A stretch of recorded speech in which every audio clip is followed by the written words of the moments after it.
Hi, இன்றைக்கி lunch video தான். என்னென்னா இவங்க 2 மணிக்கு தான் வந்தாங்க. வந்துட்டு ஹாஃப் டே லீவில் வந்துட்டாங்க. காலையில் மோர் தான் குடித்தோம், எதுவும் சாப்பிடலதுனால. மத்தியானம் வந்தாங்க, சமைக்க சொன்னாங்க. வந்தோடனே சரின்னு சொல்லிட்டு சமைச்சேன். சாம்பார் தான், கேரட்டு, கத்திரிக்காய், அப்புறம் வெண்டைக்காய் கொஞ்சம் லேட்டாக பொரிச்சு போட்டால் தான் நல்லாயிருக்குன்னு சொல்லிட்டு சாம்பார் கொஞ்சம் ஆல்மோஸ்ட் ரெடி பண்ணியாச்சு. அதில் தான் அப்புறம் முட்டைகோஸை ஆயில் ஃப்ரைக்காக ரெடி பண்ணி வச்சுருக்கேன். அதில் வந்து கடலை மாவு, கார்ன்ஃப்ளவரு, அரிசி மாவு, அப்புறம் கரம் மசாலா, சிக்கன் மசாலா இதெல்லாம் போட்டு மிக்ஸ் பண்ணி வச்சுருக்கேன்.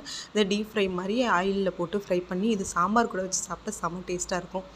அதுக்குள்ளே சாம்பார் வச்சோடனே அங்கே ஆயில் தான் வச்சு சூடு பண்ண அடுப்பில். அதுக்குள்ளேயே இவங்க பசிக்குது, சாப்பாடை கொண்டு வா, நான் சாப்பிட்டுட்டு ரெஸ்ட்க போகிறேன் அப்படின்னு சொல்லி கேட்கவும், ஏன்னா மணி 4 ஆயிடுச்சு.